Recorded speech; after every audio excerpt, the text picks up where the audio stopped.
मंत्री अमित शाह ने high level meeting की। बैठक में सुरक्षा समेत कई अहम मुद्दों पर चर्चा। बैठक में उपराज्यपाल मनोज सिन्हा भी मौजूद रहे। 2025 के लिए सुरक्षा संबंधी रोड मैप पर चर्चा हुई है। जम्मू कश्मीर में आतंकवाद का इकोसिस्टम लगभग अब समाप्त हो गया है, ऐसा संदेश भी आ रहा है। लेकिन शायद क्या इसीलिए बांग्लादेश को एक्टिव करने की कोशिश तो नहीं की है आईएसआई ने? क्या इसीलिए भारत को उलझाने की कोशिश तो नहीं कर रहा आईएसआई, जिससे उसको टाइम बाई करने का पीरियड मिले? लेकिन आतंक पर हाई लेवल मीटिंग के बारे में भी मैं बता देता हूं। जम्मू कश्मीर में सुरक्षा को लेकर रिव्यू मीटिंग हुई। गृह मंत्री अमित शाह ने यह बैठक की। बैठक में उपराज्यपाल Manoj Sinha, chief of army staff भी शामिल हुए। सेंट्रल होम, केंद्रीय home secretary, DGP, IB director, raw chief, Jammu Kashmir के चीफ सेक्रेटरी, कई केंद्रीय सशस्त्र बलों के चीफ, सिक्योरिटी एजेंसी के चीफ इस दौरान मौजूद रहे। यह हाई लेवल मीटिंग इस बात का इशारा करती है कि कई अहम कदम उठाए जाने की तैयारी है। कई अहम कदम को वरिष्ठ लोगों से डिस्कस भी किया जाना है, क्योंकि अमित शाह गृह मंत्री ने 2 टूक अब कह दी है, हम आतंक का सफाया ही करेंगे। जल्द होगा आतंक मुक्त जम्मू कश्मीर। सुरक्षा बलों की कोशिशें सराहनीय। आतंकवाद का इकोसिस्टम लगभग खत्म कर दिया गया है। भारत जीरो टेरर प्लान पर काम कर रहा है और इस पर जोर देना होगा। आतंक मुक्त प्रदेश के लिए सभी तरह के हम संसाधन देंगे।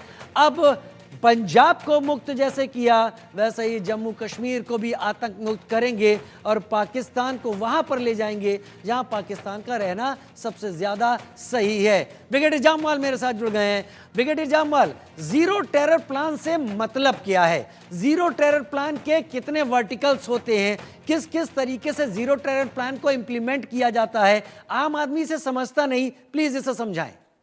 देखिए, मिलिटेंट्स को या टेररिस्ट को मारना एक बात है, टेररिज्म को मारना अलग बात है। तो टेररिस्ट तो हम मार ही रहे हैं, अभी नेक्स्ट स्टेज टेररिज्म को मारना है। तो टेररिज्म के वर्टिकल्स दोनों तरफ हैं, बॉर्डर के उस पार, बॉर्डर के इस पार। बॉर्डर के इस पार एक तो हार्डकोर टेररिस्ट हो गए जिनका आपको पता है, दूसरे हैं ओजीडब्ल्यूज। ओजीडब्ल्यूज हैं जो इनको लॉजिस्टिक सप्लाई करते हैं, खाना पीना रहना, पैसे लेके उसी पैसों से ये हाइडआउट्स बनाते हैं, जिन हाइडआउट से ये टेररिस्ट ऑपरेट करते हैं। तीसरा एक वर्टिकल है जो जिनको आप सिंपैथाइजर्स बोल सकते हो। ये बेसिकली पब्लिक परसेप्शन का काम करते हैं।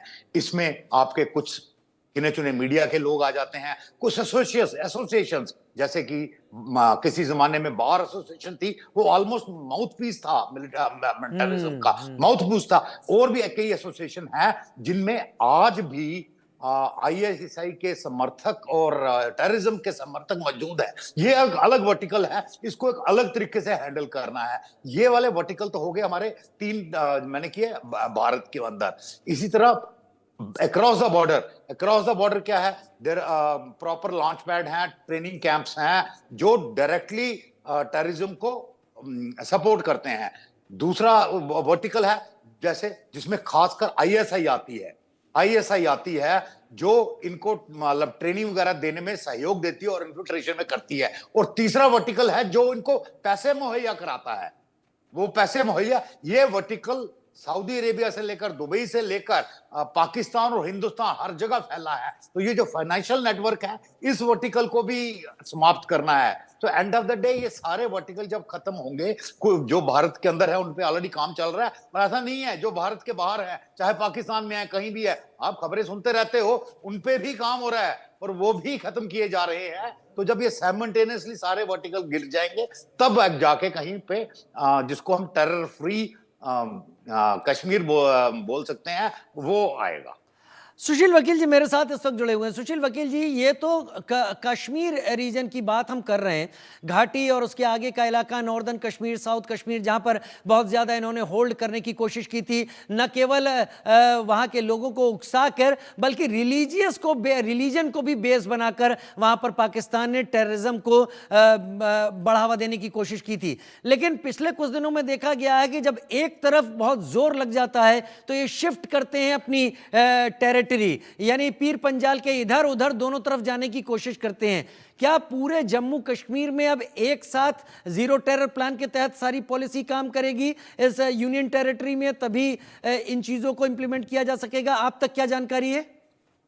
देखिए राजीव जी, ये जो zero terror policy government of India की इस टाइम चल रही है, आपने सुना होगा कुछ दिन पहले ही अमित शाह जी ने जो अपने उग्रवाद या मणिपुर वगैरह या छत्तीसगढ़ वगैरह में जो नेक्सलाइट्स है, उनको वार्निंग दी थी, या तो आप लोग सारे मार्च तक सरेंडर करो, नहीं तो आपका सफाया हम करने जा रहे हैं।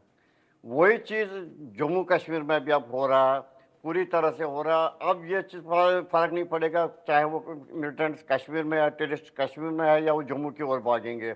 अगर गवर्नमेंट ऑफ इंडिया की पॉलिसी बड़ी स्ट्रिक्ट हो जैसे अभी चल रही है, तो इनका सफाया कोई मुश्किल नहीं है। आप देख लीजिए, जब अमेरिका में टेरर अटैक हुआ, वो वर्ल्ड ट्रेड सेंटर में उनने कितनी सख्ती की, उसके बाद वहाँ क्यों नहीं आज तक कोई एक हादसा हो रहा है? ऐसे बाकी कंट्री में भी हो रहा है।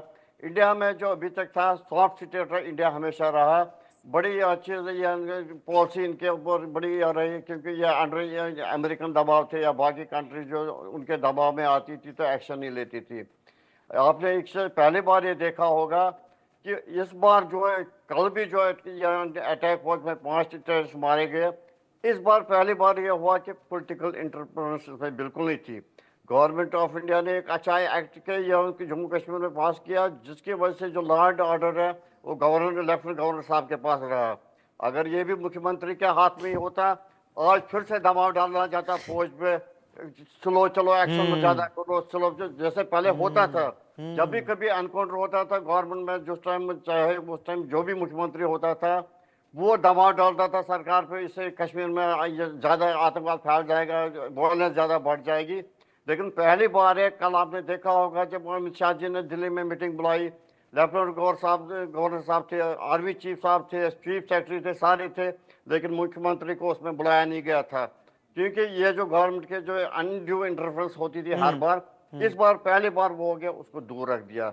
उसी का नतीजा है कि आगे से जो भी एक्शन होगी कि गवर्नमेंट का इसमें कोई दखल नहीं होगा, जो इलेक्टेड गवर्नमेंट है वो से दूर रहेगी। खैर, क्योंकि सरकार अपनी जिम्मेदारियों को पूरा किया है ब्रिगेडियर जामवाल ने, मैं उनसे पॉलिटिकल सवाल पर नहीं जाऊंगा, लेकिन उन्होंने जितना कुछ भी कहा, उन्होंने बात टू द पॉइंट रखी। क्या क्या वर्टिकल्स हैं, कैसे खत्म करना है, जीरो टेरर प्लान क्या है। लेकिन एक बात सुशील वकील जी जो कह गए, ये बात वाकई लोगों के दिमाग में भी चलती है कि क्या हमारे बहुत सारे ऑपरेशन इसलिए तो बीच में नहीं अटक गए क्योंकि पॉलिटिकल इंटरफेरेंस ने उसको उस जगह पहुंचने नहीं दिया। खैर,